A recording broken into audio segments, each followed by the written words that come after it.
यहाँ पे एक अपडेट आ रही है। अपडेट बहुत ही सॉलिड है क्योंकि देखिए ईरान केवल 2 कंट्री की ज़्यादा सुन रहा है और आपको पता है इन्हीं 2 कंट्री के बेसिस पे ही क्या हो रहा है, नेगोशिएशन टॉक हो रहे हैं। एक पाकिस्तान और एक टर्की। और यहाँ पे देखिएगा अपडेट मैं आपको वहीं से निकाल के दे रहा हूँ तो आपके लिए काम आने वाली है। देखिए आपको पता है बहुत दिनों से शांति थी अप्रैल 7 से। तो यहाँ पे कंटिन्यू शांति देखना तो बड़ा मुश्किल था। इजराइल अपना काम कर रहा था लेबनान में, लेकिन लेबनान के अटैक को भी रोकने के लिए एक मोहरा बनाया ईरान ने कि हम अटैक करेंगे और फिर अटैक कर दिया। तो जब बेइज्जती होने लगी तो ट्रंप ने भी अटैक कर दिया। तो दोनों लड़ने के बाद ये जानते हैं कि दोनों को ही समझौता करना है। क्यों? चूंकि ईरान की हालत तो खराब ही है और यूएस को इसलिए करना चाहिए इसकी कॉस्ट बहुत लग रही है। अभी कल ही की बात है कि एक अपाचे हेलीकॉप्टर को 12,000 मतलब समथिंग करोड़ के कुछ समथिंग करोड़ के एक छोटे से देखिएगा ड्रोन ने मार गिराया। तो आप ये समझ लीजिए कि ईरान कितने देखिएगा छोटे शॉट से बड़े बड़े नुकसान कर रहा है अमेरिका के। तो वो चीज बहुत ही ज्यादा देखिएगा टेंस सिचुएशन की है। तो दोनों ही एक पीस टॉक डील पर फिर से आने वाले हैं, ये आपको पता है मंच तैयार होने वाला है। तो उसके इंडिकेशन पहले पहले जो मिल रहे हैं वो मैं आपको देता हूँ। तो यहाँ पे अपडेट क्या है, US Iran peace talk on track. ये देखिए अपडेट है कहाँ पे, CNN। Even as war clouds hover our West Asia. तो आपको पता है कि बहुत हीटअप हो गई है war, no doubt. Multiple strikes हो रही हैं मिडिल ईस्ट में और यूएस भी कंटिन्यू कर रहा है। एयर बेस उड़ाए जा रहे हैं अमेरिका के, सब कुछ हो रहा है।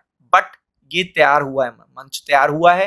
ये आप CNN की रिपोर्ट देख रहे हो, पूरी तरीके से देख लो। आगे अगर आप देख लो कि यहाँ पे पूरी तरीके से आपको पता है कंटिन्यू वेस्ट एशिया का देखिएगा पीस डील कंटिन्यू कराना 2 कंट्री की जिम्मेदारी है। आप कह सकते हैं ओमान भी इसमें इन्वॉल्व है, लेकिन पाकिस्तान का रोल बहुत ज्यादा है। अब इसमें इजिप्ट भी कूद पड़ा है। देखिए पाकिस्तान के यहाँ से अपडेट मिल रहा है। तो आप ये समझ लीजिए पाकिस्तान कंटिन्यू टॉक कर रहा है ट्रम्प से भी और कंटिन्यू टॉक कर रहा है फॉरेन मिनिस्टर ऑफ देखिएगा ईरान से भी। तो आप देख सकते हो Pakistani Egyptian diplomat stress diplomatic engagement.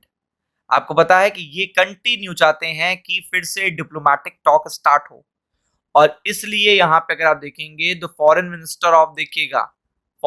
Minister देखिएगा Pakistan remain in close contact as Egypt invites Pakistan for upcoming R4 meeting. तो आप देख सकते हो इजिप्ट में ने इनवाइट करा है और इजिप्ट और ये पर्टिकुलर जो कुछ नेशंस हैं जिसका जो ईरान को सपोर्ट करते हैं वही मिलकर देखिएगा इस पर्टिकुलर पीस डील को फिर से ट्रैक पे ला सकते हैं।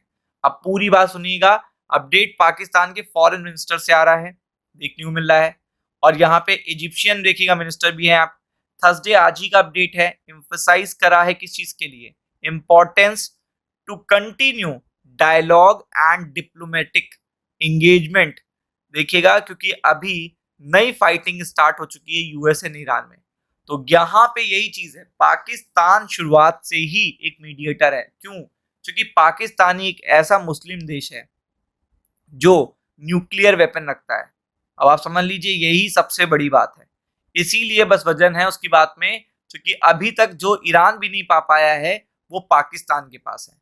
तो वो चीज एक बहुत ही बड़ी है। अकॉर्डिंग टू द देखिएगा statement issued by Pakistani foreign ministry, the ministers exchange views on ongoing regional issues, reaffirmed their commitment to diplomacy means of promoting peace and stability। तो आपको पता है कि पाकिस्तानी एक ऐसा देखिएगा एक मीडिएटर है जो ये बता सकता है कि ईरान किस बात पर वॉर रोकेगा, मतलब हमला रोकेगा, और ट्रंप कौन सी बात मानने को तैयार है। तो वो ईरान की बात पकड़ के पाकिस्तान क्या करेगा, यूएस तक पहुंचाएगा और फिर से आपको पीस टॉक फिर से स्टार्ट होते हुए देखने मिलेगी। टेलीफोन पे कन्वर्सेशन हुआ है, उन्होंने खुद बताया है, यूएस एंड ईरान के बीच में फ्रेश ओवरनाइट। और आपको पता है ये स्ट्राइक के बाद हुआ है। तो यहाँ पे सीज फायर को कंटिन्यू रखना है कि नहीं रखना है, इस पे डिस्कशन होना है।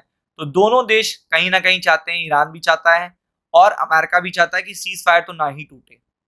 ये हो गया, ठीक है, थोड़ा बहुत खेल लिया, अब चलते हैं फिर से, अब डिप्लोमेटिक टॉक पे फिर से स्टार्ट करते हैं।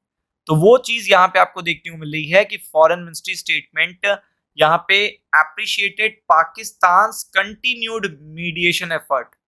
Both leader express hope that ongoing diplomatic initiative would lead to an early understanding between the parties. तो आप देख सकते हो कि यहाँ पे जल्दी आपको सीज फायर से रिलेटेड या कोई भी अपडेट आपको ट्रम्प के द्वारा देखने को मिलेगी। प्रिपेयर्ड रहिएगा। राम राम।